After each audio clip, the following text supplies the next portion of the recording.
Hai guys, selamat kembali ke Kupi-Kupi Go. Anda bersama saya Ikram. Menarik hari ini ataupun menyeramkan hari ini, saya akan berkongsi hotel dengan kisah yang menakutkan. Daripada kisah kekasih yang dipenggal kepala sehinggalah kisah pembunuhan seorang ahli politik yang berlaku di negara kita, sebuah kes yang penuh dengan kontroversi. Ini adalah bahagian kedua. Kalau anda ingin menonton bahagian pertama, saya akan tinggalkan link di description di bawah. Kita teruskan dengan perkongsian pada hari ini. 4. Bilik 1046 Hotel Presiden. Pada 2 Januari 1935, seorang lelaki berumur 20-an yang digambarkan segak dan tinggi lampai, memakai kot panjang dengan luka di kepala, memasuki Hotel Presiden yang terletak di Bandar Kansas, Missouri, Amerika. Dia mendaftarkan diri dia dengan nama Roland T. Owen dan meminta bilik di tingkat atas, tidak menghadap jalan seperti sedang bersembunyi dari sesuatu. Setelah membayar sewa untuk 1 malam, dia diberikan bilik 1046. Petang hari yang sama, pekerja pembersih dikenali sebagai Mary Soptik menggunakan kunci pendua untuk masuk ke bilik Roland untuk membersihkan kawasan bilik. Dia perasan yang keadaan bilik gelap dan suram dengan hanya satu lampu yang dihidupkan, sementara Roland duduk diam dan termenung seperti risaukan tentang sesuatu. Belum habis Mary membersihkan bilik, Roland keluar dari bilik. Tapi sebelum tu dia berpesan, "Jangan kunci bilik, kawan saya akan datang." Mary pun iakan sahaja. Semasa membersihkan bilik, Mary perasan ada beberapa pesanan nota misteri yang ditinggalkan di tepi katil yang bertulis, "Don, saya akan kembali sebentar lagi. Tunggu." Keesokan paginya pada 3 Januari sekitar pukul 10.30. Seperti biasa, rutin untuk Mary membersihkan bilik. Pada waktu ini telefon berdering dan dia terdengar Roland menjawab, "Tidak Don, saya baru sarapan, saya tidak lapar." Pukul 4 petang, Mary ke bilik 1046 untuk menghantar tuala. Pada waktu ini dia perasan ada orang lain selain Roland di dalam bilik. Dia terdengar suara lelaki yang garau, bukan suara Roland, menjerit, "Kami tidak perlu tuala." Tidak sehingga pada 4 Januari, pihak hotel menelefon bilik Roland. Tapi telefon di bilik dia tidak diletakkan di ganggang telefon. Dengan itu, seorang pekerja dikenali sebagai Randolph Probst naik ke bilik untuk memeriksa keadaan Roland. Waktu ini mereka perasan yang bilik Roland berkunci dengan tanda "Do Not Disturb" digantung di tombol pintu. Pekerja hotel menjerit dari pintu supaya Roland meletakkan telefon ke ganggang. Dari celah pintu dia perasan yang dinding dan lantai penuh dengan tumpukan darah. Pada masa yang sama, Roland sedang merangkak dengan kepala dia berdarah menuju ke telefon.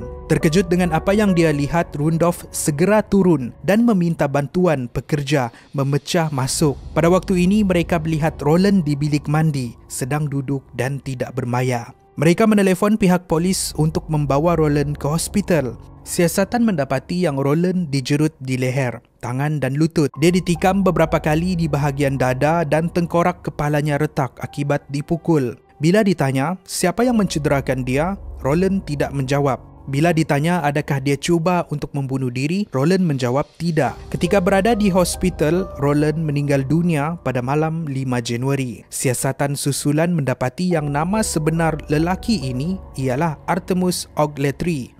Siapa pula Don yang dihubunginya? Kenapa nota untuk Don ditinggalkan di dalam bilik lelaki tersebut? Berkemungkinan Don keluar dan masuk dari bilik tersebut. Tapi yang paling misteri, siapa yang mencederakan dia sewaktu bilik dia masih lagi berkunci? Siasatan hanya menemui jalan buntu dan kes ini kekal misteri sehingga hari ini. 3. Bilik 311 Reed House.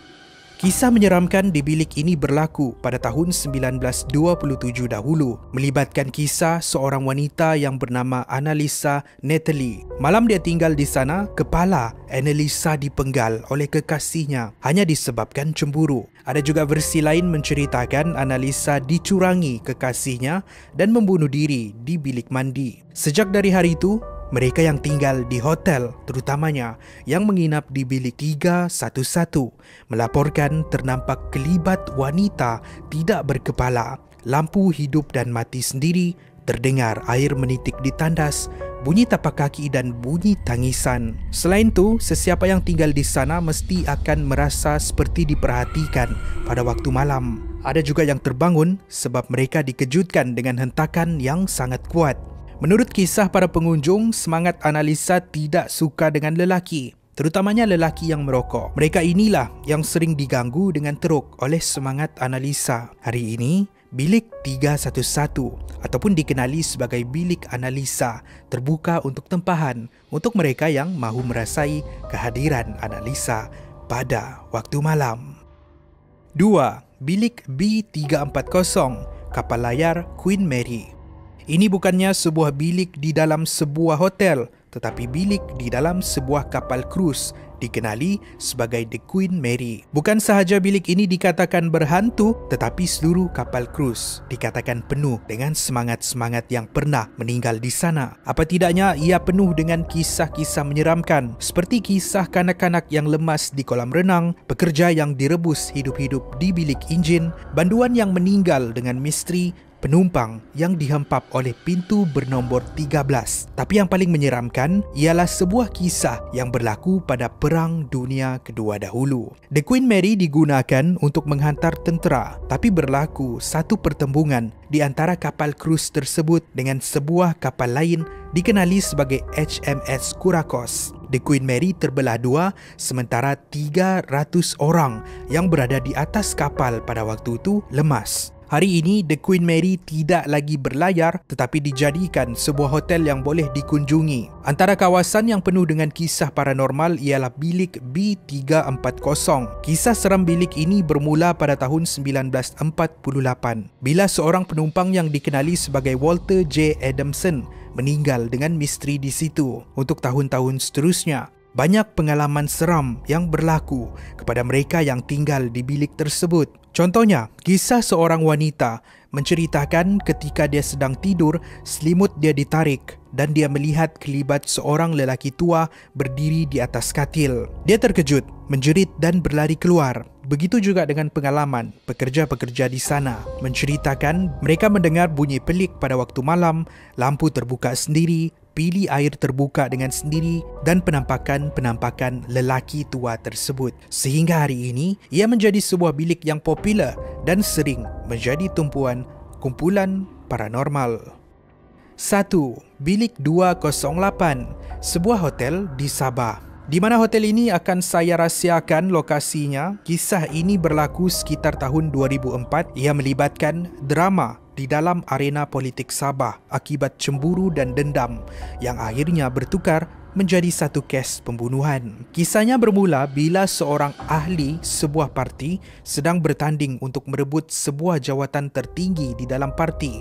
Ada desas-desus mengatakan dia akan memenangi kerusi tersebut. Walaupun begitu, dia mendapat tentangan yang hebat dari beberapa orang di dalam parti yang tidak bersetuju dengan pelantikannya. Dipercayai di antara orang yang tidak berpuas hati dengan mangsa ialah golongan VVIP. Mangsa ditemui di dalam bilik hotel dengan beberapa kesan tikaman di badan. Siasatan kes ini penuh dengan konspirasi dan fakta yang tidak konsisten. Semasa ia mula dilaporkan, ia dikategorikan sebagai kes bunuh dengan seorang warga asing yang bekerja di hotel tersebut dituduh. Bila tiada bukti menyabitkan warga asing tersebut, kategori kes ditukar menjadi samun dan rompak. Tapi apa yang pelik, dilaporkan tiada barang milik mangsa yang hilang dari hotel. Fakta-fakta kes yang mengelirukan ini membuatkan ramai yang percaya kes ini ada campur tangan golongan VVIP untuk memesongkan fakta pembunuhan. Sehingga hari ini, tiada suspek yang ditangkap ataupun disabitkan kesalahan dan ianya kekal sebagai satu kes misteri sehingga hari ini. Itulah kisah yang berlaku di bilik 208 di salah sebuah hotel di Sabah. Terima kasih kerana menonton. Itu adalah perkongsian pada hari ini. Sekali lagi ingin saya ingatkan kepada mereka yang ingin menonton bahagian kedua, bolehlah check it out link yang akan saya tinggalkan di description di bawah. Itu adalah perkongsian pada hari ini di antara bilik-bilik hotel ni. Mana satu yang anda rasa kisah dia paling menyeramkan? Mungkin juga Gowes ada kisah Gowes sendiri ketika berada di hotel. tinggalkan di ruangan komen di bawah. Saya pun mahu tahu kisah yang dialami oleh anda. Itu saja daripada saya. Pastikan anda like dan share kalau anda rasa video ni menarik. Pastikan anda subscribe, like kami di Facebook. Akan lebih banyak lagi episod menarik di Muat Naik pada masa depan. Saya jumpa di episod yang seterusnya. Kupi-Kupi Go, menarik setiap hari.